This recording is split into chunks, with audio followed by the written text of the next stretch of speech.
नमस्कार, मैं हूं आपका दोस्त अतुल सिंघल। साथियों, आपका एक बार फिर से स्वागत है हमारे खास कार्यक्रम नमो इम्पैक्ट में। हम इस कार्यक्रम में बात करते हैं केंद्र सरकार की नीतियों की और ये जानने की कोशिश करते हैं कि कितना लाभ लोगों को इन नीतियों का मिल रहा है।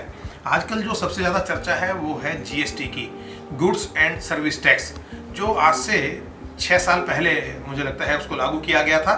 काफ़ी सारी उसमें उस वक्त सवाल भी उठे थे और जो IRS थे वीके गर्ग, जिन्होंने इसको ड्राफ्ट किया था, हमने उनसे बात की थी। उन्होंने कहा था कि आने वाले समय में जीएसटी एक जो है मील का पत्थर साबित होगा।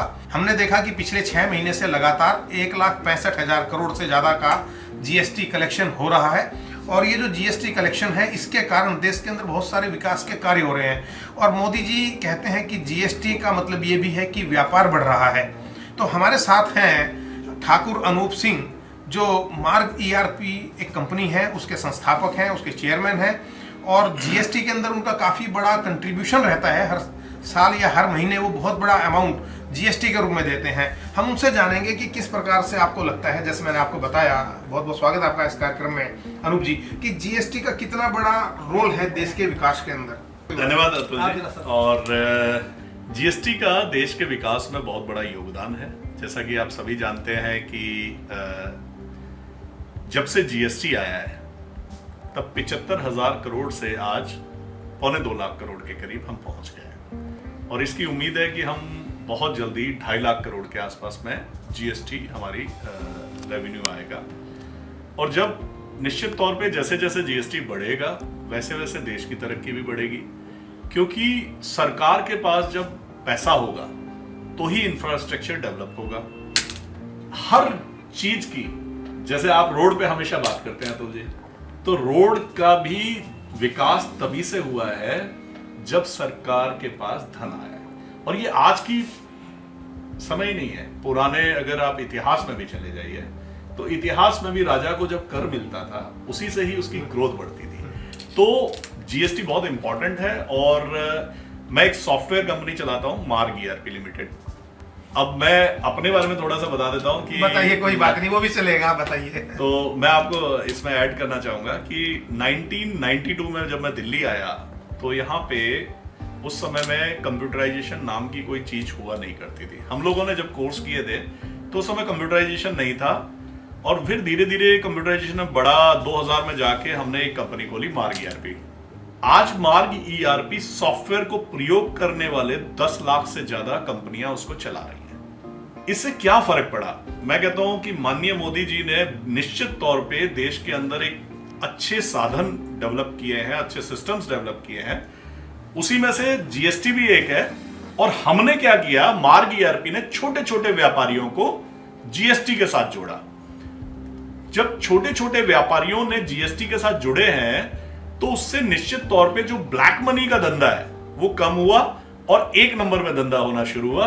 अतुल जी, ये सारी चीजों से ही बिल्कुल ठीक है, मैं आपकी बात समझ गया। लेकिन जैसे आपने कहा कि जब से जीएसटी की आपने बात की कि 1,60,000 करोड़ का कलेक्शन या 2.25 लाख करोड़ का कलेक्शन हर महीने होता है, लेकिन जब जीएसटी को लागू किया गया था उसका बहुत ज्यादा विरोध लोगों ने किया था, आलोचना की थी। साथ में जब एक देश एक कानून की बात करते हैं तो एक देश एक कर का भी सवाल उठता है। लोगों की मांग ये है कि कर एक ही प्रकार का हो, कर प्रणाली के अंदर फिर बदलाव किया जाए। उसको किस तरीके से देखते हैं आप? निश्चित तौर पर उससे बहुत आसान हो जाता है। जैसे मैं सिंगापुर जब गया तो वहां देखा मैंने कि ये प्रणाली लागू है, 7% टैक्स है, सिंपल है, लोगों को आसान होता है जीएसटी रिटर्न भरना। लेकिन आज के दौर में कंप्यूटराइजेशन ने उसको काफी हद तक सॉल्व किया है। जहां कंप्यूटर लगे हुए हैं वहां पे मल्टी प्रोडक्ट पे मल्टीपल टैक्स को कैलकुलेट करना आसान होता है। लेकिन जहां मैनुअल की बात आती है वहां पे थोड़ा टफ हो जाता है। इसीलिए अगर हमें ज्यादा से ज्यादा लोगों को जोड़ना है तो हमारे को निश्चित तौर पे एक कर एक प्रणाली में जाना पड़ेगा। ये जो बात आपने की थी कि सबसे ज्यादा कलेक्शन हमारा होगा, एक विषय और उठता है, वो है $50 ट्रिलियन इकोनॉमी का, कि 2047 नहीं 50 ट्रिलियन 2047 तक का मोदी जी ने टारगेट रखा है। जो 5 ट्रिलियन की बात है वो मुझे नहीं लगता है कि क्योंकि कोरोना आ गया कि उसको अचीव कर पाएंगे। लेकिन अब वो कहते हैं कि $50 ट्रिलियन रखेंगे 2047 तक, जब आजादी का हम 100 साल मना रहे होंगे। तो आपको लगता है कि किस प्रकार से ये संभव हो पाएगा? आपने अभी 2 बहुत खूबसूरत खबर सुनी होंगी जिसमें माननीय मोदी जी ने 5 करोड़ के ऊपर ई इनवॉइस लागू किया। मोदी जी का तो बड़ा क्लियर सा टारगेट है जो 1 करोड़ के ऊपर करना, और मैंने ये देखा है कि वो जो सोचते हैं वो करते हैं, और वो जो नहीं सोचते हैं वो नहीं बताते हैं वो भी करते हैं। तो खैर उसमें हम उम्मीद कर रहे हैं कि माननीय मोदी जी बहुत जल्दी 1 करोड़ के ऊपर ई इनवॉइस लेके आ जाएंगे। बहुत सारी कंट्रियों में ऐसा है ऑलरेडी। तो उससे क्या फायदा होता है कि हर डिस्ट्रीब्यूटर को एक नंबर में जुड़ना पड़ेगा। छोटे छोटे जो डिस्ट्रीब्यूटर्स, छोटे नहीं कहेंगे, 1 करोड़ का बिजनेस करने वाला अच्छा व्यापारी होता है, मध्यम क्लास, तो मध्यम क्लास के व्यापारी, मतलब सब कुछ जब एक नंबर में हमारे देश में होने लगेगा तो बहुत सारी चीजें ट्रांसपेरेंट हो जाएंगी, और उससे हमारे देश में रेवेन्यू कलेक्शन बहुत होगा। साथ में माननीय मोदी जी 1 सितंबर से सुना है मेरा बिल मेरा अधिकार लेके आ रहे हैं।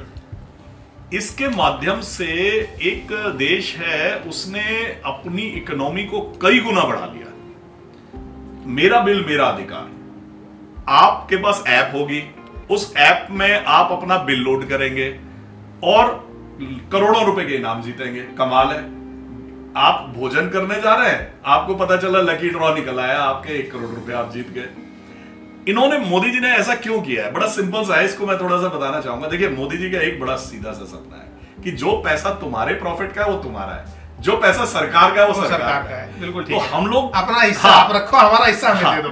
तो वो गलत नहीं कर रहे हैं, गलत हम करते हैं। तो हम क्या करते हैं कि उनका भी रख लेते हैं, सरकार का भी रख लेते हैं और अपना भी रख लेते हैं। तो जब मेरा बिल मेरा अधिकार जैसी चीजें आ जाएंगी, ऐप होगी, तो कहीं ना कहीं उससे चोरियां पकड़ी जाएंगी। लोग क्या करते हैं, जीएसटी के फर्जी बिल काट देते हैं, है ना, सरकार के पास पैसा नहीं जमा कराते हैं। तो मैंने एक शब्द कहा कि 2.5 लाख करोड़ का रेवेन्यू होना चाहिए मेरे हिसाब से, अब तक हो जाना चाहिए था, लेकिन वो नहीं हुआ क्योंकि हमारी कुछ पॉलिसीज में कुछ वोटिंग टाइम आ जाता है, कभी इलेक्शन टाइम आ जाता है, कभी कुछ आ जाता है, तो उसके कारण वो रोकना पड़ता है। सरकार की मजबूरियां, राजनीतिक मजबूरियां। लेकिन सरकार को मैं इस आपके प्रोग्राम के माध्यम से साफ शब्दों में कहना चाहूंगा कि सरकार को 140 करोड़ लोगों के लिए सोचना है। 14 करोड़ लोग अपने आप को सुधार लेंगे। ये जो सरकार ने, जब आपने ब्लैक मनी की बार बार बात की है और कई नोटबंदी जैसे कई फैसले मोदी जी ने लिए, तो आपको क्या लगता है कि कितना फर्क पड़ा इन सब चीजों से ब्लैक मनी पे, और कब तक ये लगता है कि इसको मतलब पार पा लिया जाएगा इस पर? देखिए, अगर मैं आज की डेट में अगर बात करूं तो आप किसी भी व्यापारी से बात कर लीजिए, उससे पूछिए क्या आप इससे परेशान हैं या खुश हैं, तो वो कहेगा निश्चित तौर पे मैं खुश हूं। मतलब मेरी भी बात होती है क्योंकि मैं तो आज 10 लाख व्यापारियों से जुड़ा हुआ हूं। मार्ग ERP हिंदुस्तान का 2nd सबसे बड़ा सॉफ्टवेयर है जिसपे छोटे व्यापारी सबसे ज्यादा बिलिंग करते हैं और भरोसा करते हैं। आज की डेट में 20 बिलियन इनवॉइसेस मार्ग ERP पे 1 साल में बनाए जाते हैं। तो मैं ये कहना चाह रहा हूं कि जब मैं व्यापारियों से बात करता हूं कि इससे तुम्हें फायदा हुआ या नुकसान, तो सब कहते हैं यार बहुत हेडेक दूर हो गई।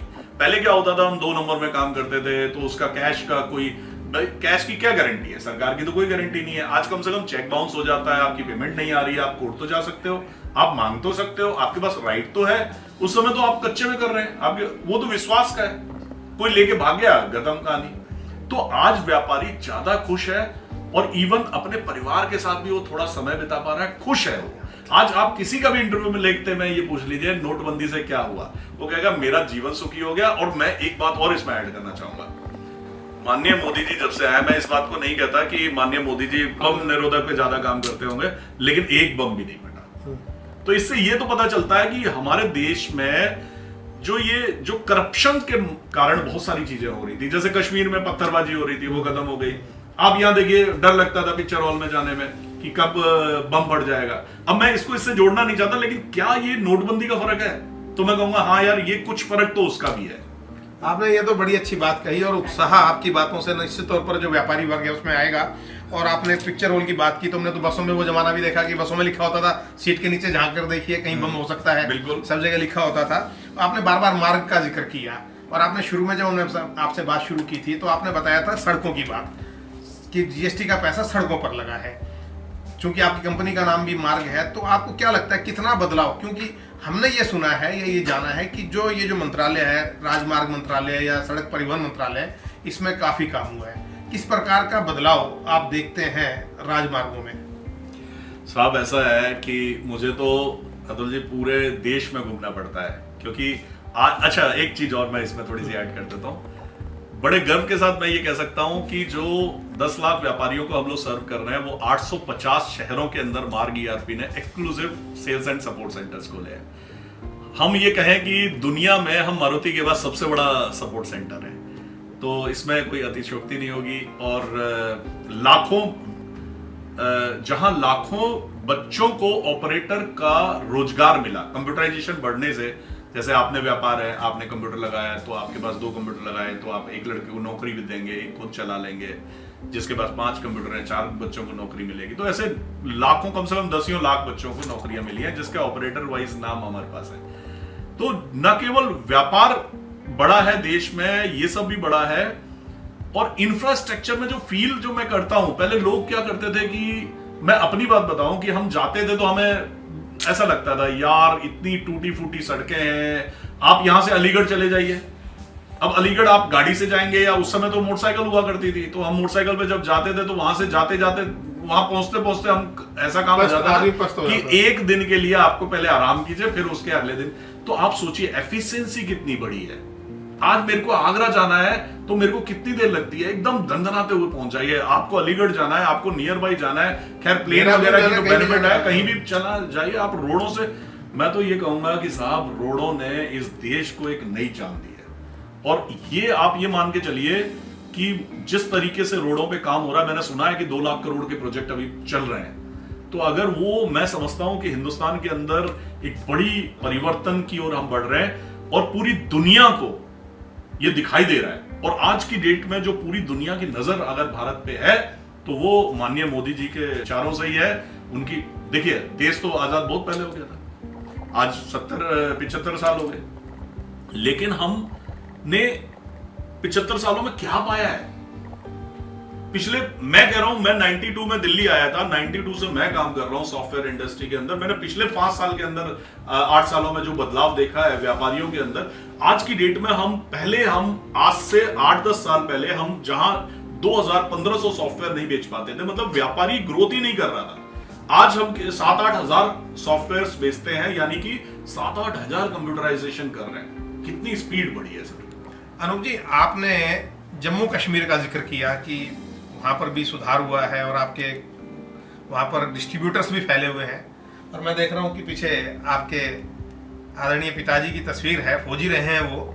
धारा 370 हटी जम्मू कश्मीर में और काफ़ी कुछ जो इसका क्रेडिट है शांति स्थापना का, वो फौज को भी जाता है। उस बारे में क्या कहना चाहेंगे? सबसे पहले तो मैं अपने पिताजी के लिए आपको बताना चाहूँगा, आप देख रहे हैं कि यहाँ पे मूर्ति भी लगी हुई है, ऊपर फोटो भी लगी हुई है, और मुझे अपने पिताजी से बहुत प्यार है और सबको होता है ना। तो मेरे पिताजी ने मुझे बहुत कुछ सिखाया है और उन्होंने 3 वॉर लड़े। मेरे पिताजी ने 3 वॉर लड़े। वो चाहते थे कि मैं फौज में भर्ती हूँ। मेरा आप शरीर देख के पता कर सकते हैं कि मेरे को उसी लिए तैयार किया गया था, लेकिन मेरे को बंदूक की बजाय कलम से कुछ करना था। तो मैंने 92 में दिल्ली आ गया और 92 में आके मैंने यहाँ पे अपने धीरे धीरे करके सॉफ्टवेयर बिजनेस बनाया। मैं आज सॉफ्टवेयर के माध्यम से पूरे देश के अंदर 850 शहरों में फैला हुआ हूँ और 10 लाख व्यापारियों के साथ जुड़ा हूँ। कम से कम 15 लाख से ज्यादा नौकरियां हम लोगों ने डेवलप करी हैं। मैंने नहीं दी हैं, लेकिन मैंने जो सॉफ्टवेयर लगाए उसके माध्यम से नौकरियां क्रिएट हुई। पिताजी मेरे आदर्श हैं और वो सूबेदार मेजर रिटायर हुए और मैं हमेशा जब भी सोचता हूं तो उनकी कुछ बातें मुझे याद आ जाती हैं।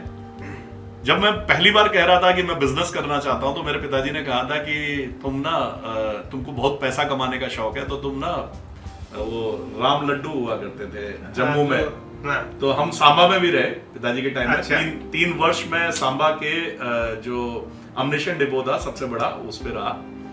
तो वो कहते थे राम लड्डू वो बेच लो और उसकी दुकान खोल लो। तो बिजनेस मतलब उनको बुरा लगता था, पैसा कमाने की क्यों बात करता है ये, है ना। एक तो वो हम लोग बाई कास्ट राजपूत है, तो उनको लगता था एक तो राजपूतों का काम ही देश की सेवा के लिए मर मिटना होता है, तो तुम ये क्या बातें करते हो। तो उनको नहीं समझ आता था आईटी वाईटी। और आज मुझे लगता है कि वो बड़े खुश होंगे इस बात से कि मैंने भी एक बहुत बड़ी देश सेवा की है। मैं आपको उसके बारे में थोड़ा सा बता दूं। जब सन 2000 में मैंने सॉफ्टवेयर का बिजनेस शुरू किया, उस समय जो हिंदुस्तान का सबसे बड़ा सॉफ्टवेयर है आज भी, वो 96,000 का आता था, मतलब 1 लाख का। एक आम व्यापारी के लिए वो खरीद पाना असंभव था। तब हमने अपना सॉफ्टवेयर 5,000 रुपए में लॉन्च किया, जबकि उसमें केवल अकाउंटिंग थी और हम बिलिंग, अकाउंटिंग, इन्वेंट्री मैनेजमेंट दे रहे थे। तो 5,000 से ऐसा नहीं था कि मेरी इच्छा नहीं थी पैसा कमाने की, मैं भी कमाना चाहता था, लेकिन आज भगवान ने कोई कमी भी नहीं छोड़ी। आज इतने कस्टमर हैं, 1-1 रुपया भी देते तो बहुत हो जाता है। लेकिन वहां से 5,000 से आज हमने अपने सॉफ्टवेयर की कीमत 8,500 की है, मात्र 23 सालों में, है ना। जबकि उस समय 5,000 की कोई चीज आती थी, वो आज 50,000 रुपए की होगी। बहुत खूबसूरत आपने बात कही है अनूप जी, क्योंकि देश सेवा किसी भी माध्यम से हो सकती है। ये आवश्यक नहीं कि आपको केवल फौज में जाना हो या फौज में जाया जा सके। वैज्ञानिकों ने अंतरिक्ष में कदम रखे हैं, वो भी देश सेवा है। व्यापारी जीएसटी कलेक्ट करता है, वो भी देश सेवा है। आपने व्यापारियों को फायदा पहुंचाया, वो भी देश सेवा है। तो कुल मिलाकर देश सेवा के बहुत सारे आयाम हैं, उसको किसी भी तरीके से किया जा सकता है। और आपने एक तो सुझाव दिया था कि 140 करोड़ लोगों की चिंता सरकार को करनी है, और मुझे लगता है कि वो की भी जा रही है। इसके अलावा सरकार को आप क्या और सुझाव देना चाहेंगे, एक व्यापारी होने के नाते, एक नागरिक होने के नाते? देखिए, एक मैं ट्वीट हमेशा सरकार को करता रहता हूं। पहले तो मैं वही सुझाव देना चाहूंगा। मेरा आपके चैनल के माध्यम से जितने भी टैक्सेशन से रिलेटेड लोग इसको देख रहे हैं, मैं उससे अफसर्स देख रहे हैं, उनको कहना चाहूंगा कि जो इन्वेंट्री और अकाउंटिंग सॉफ्टवेयर है, जो 8-10 हजार रुपए में सॉफ्टवेयर बेचते हैं, उन सॉफ्टवेयर पे जीएसटी नहीं होना चाहिए। कारण क्या है, एक व्यापारी को कंप्यूटराइज्ड करेंगे तो आपका लाखों का जीएसटी आएगा, और उस सॉफ्टवेयर पे अगर आप 18% जीएसटी लगाएंगे तो वो पहले व्यापारी सॉफ्टवेयर ही नहीं खरीदना चाहता, कतराएगा लेने से, तो कतराएगा। तो आप कम से कम आप उसकी मदद नहीं कर सकते हैं। देखिए, सिंगापुर के अंदर बड़ा सिंपल है, आप कंप्यूटर खरीदिए, आपको टैक्स में रिबेट मिल जाएगी। आप सॉफ्टवेयर खरीदिए, आपको टैक्स में रिबेट मिल जाएगी। अरे वो समझते हैं कि अगर सॉफ्टवेयर लोग लगाएंगे तो टैक्सेशन बढ़ेगा, लेकिन आप तो क्या कर रहे हैं, पहले कह रहे हैं कि पहले तो सॉफ्टवेयर पे भी टैक्स लगाएंगे और उसके बाद टैक्स भी तुम दो। तो ये आपको कहीं ना कहीं, मेरा, अगर आप ये मेरी बात पहुंचा सकें तो सिंगापुर को स्टडी करने की जरूरत है। आज कंप्यूटर और सॉफ्टवेयर खरीदने पे सरकार को टैक्स के अंदर उसको रिबेट देनी चाहिए। अगर ये कर देगी तो मैं आपको लिखित में दे सकता हूं कि 2.5 लाख करोड़ का सपना देखने की बजाय, अगले जो 2-3 महीने में, 6 महीने में हम देख रहे हैं, वो देखने की बजाय हम 5 लाख करोड़ का देखने लग जाएंगे हर महीने। साहब, चलिए, बहुत बहुत धन्यवाद, बहुत बहुत शुभकामनाएं, और हमें उम्मीद है जो आपने कहा वो निश्चित तौर पर पूरा होगा और आपका सुझाव जो है सरकार तक पहुंचेगा। और ये भी कहा जाता है कि किसी देश की अगर तरक्की देखनी है तो वहाँ की सड़कें देख लो, और उस दिशा में अगर देखा जाए तो भारत में सड़कों की हालत लगातार सुधर रही है। वो इस बात का द्योतक है कि भारत में तरक्की हो रही है। और साथ में जैसे ठाकुर अनूप सिंह, जो मार्ग ईआरपी के संस्थापक हैं, उन्होंने सुझाव दिया कि जो छोटे व्यापारी हैं उनको आगे लाने के लिए सपोर्ट मिलना चाहिए सरकार का, खासतौर से जीएसटी जैसी छोटी छोटी चीज़ों को वहाँ से हटाना चाहिए, बल्कि लोगों को उस पर सब्सिडी देनी चाहिए। तो हम चाहेंगे कि सरकार तक ये बात पहुँचेगी और सरकार इसको अमल में लाएगी। कार्यक्रम नमो इम्पैक्ट में आज इतना ही। अगले कार्यक्रम में फिर मिलेंगे, तब तक के लिए नमस्कार।